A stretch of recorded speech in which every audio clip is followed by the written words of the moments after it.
Okay, so here in this video we're going to talk about finding the domain of a function. Here we have two examples to start with, and then we'll do some more complicated examples in a second. But the first one here is a polynomial. G of x here is a rational function. Two very different functions.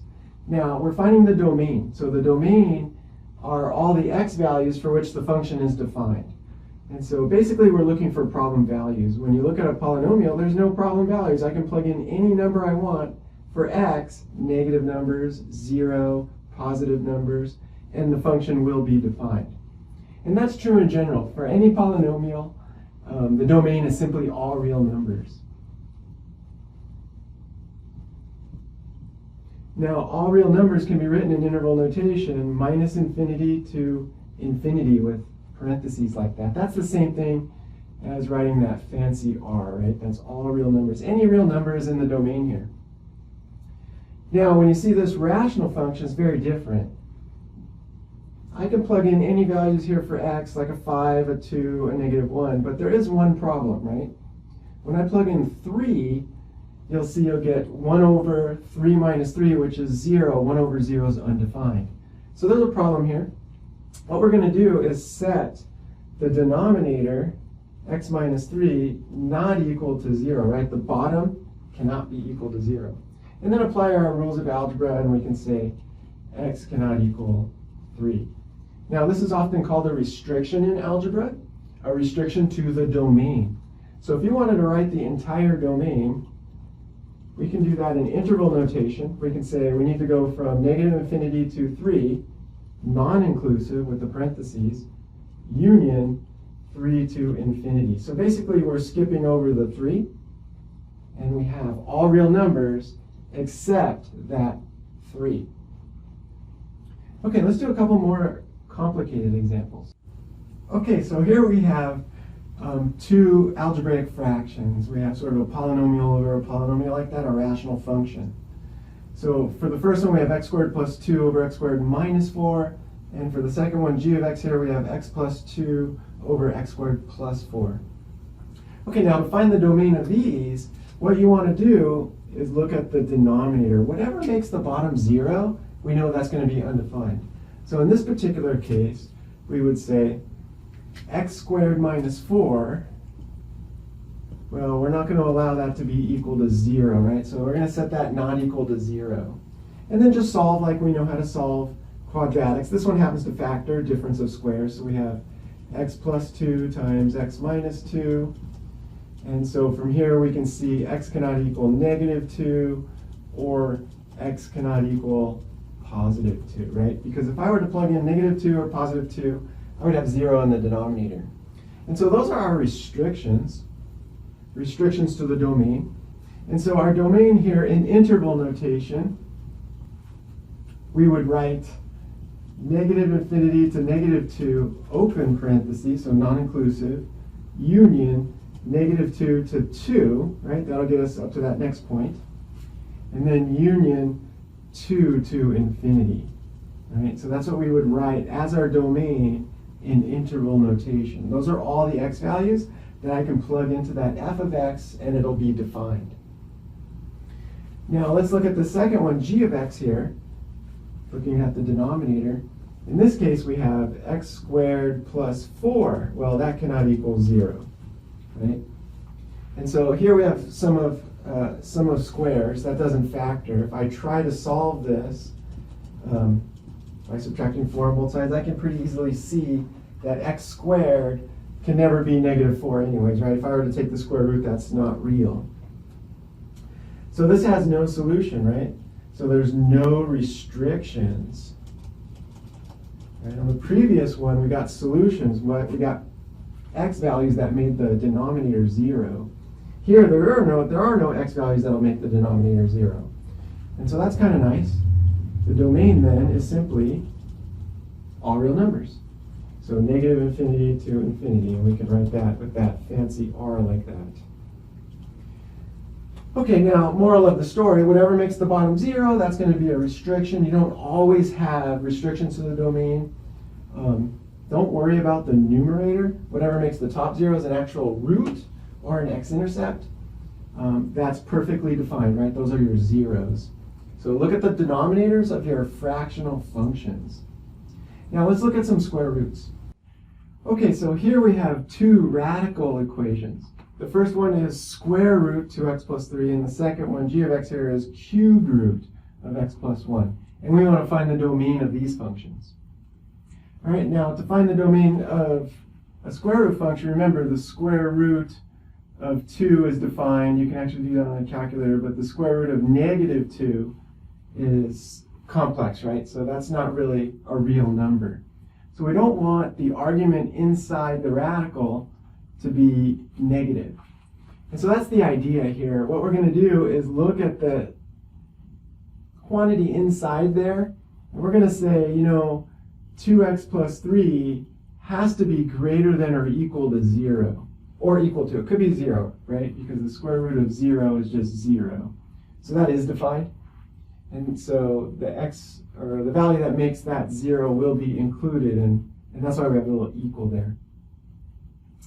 Okay, so this is sort of the restriction to the domain, right? We can only use the x values that make this quantity greater than 0. So we can then just solve for that pretty quickly.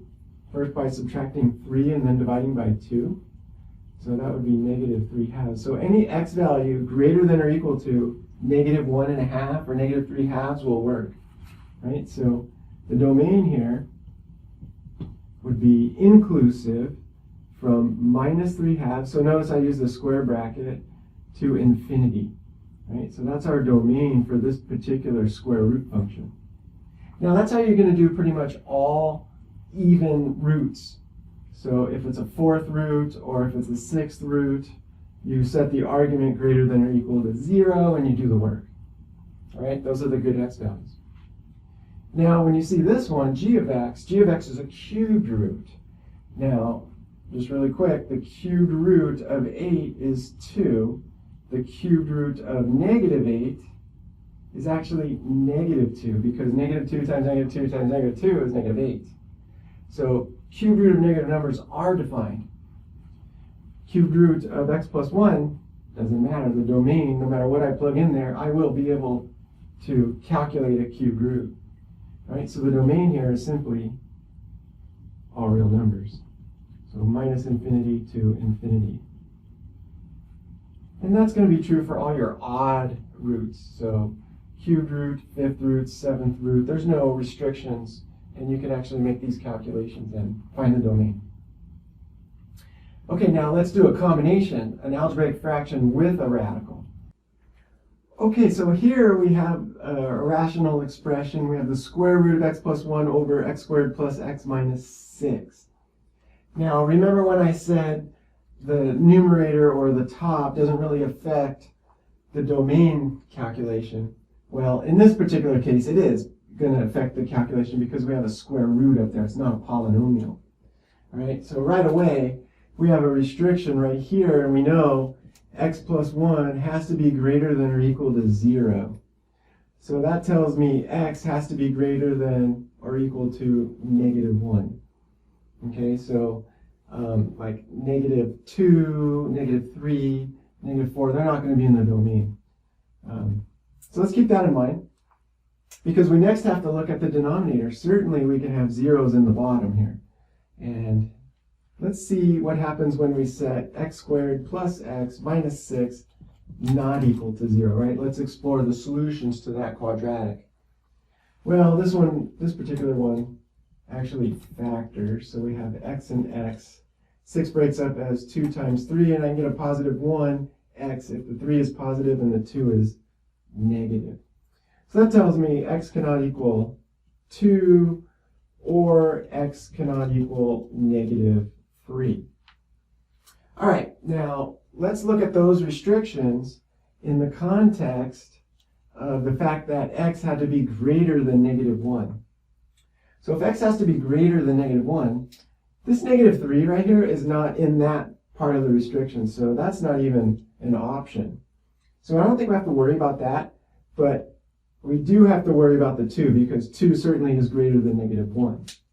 All right, so after we explored the restrictions to the numerator and the restrictions there to the denominator, we can now write out our domain. So our smallest domain value is -1, and that's inclusive.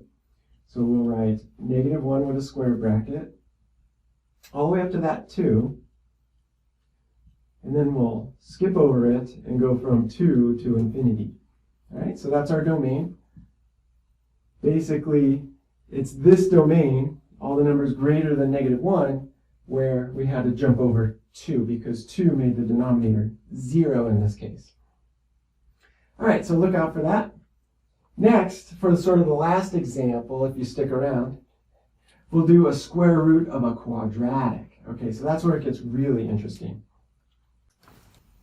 All right, for our last example, we have the square root 2x squared minus 3x minus 2. So the square root of a quadratic. To find the domain here, it works the same way.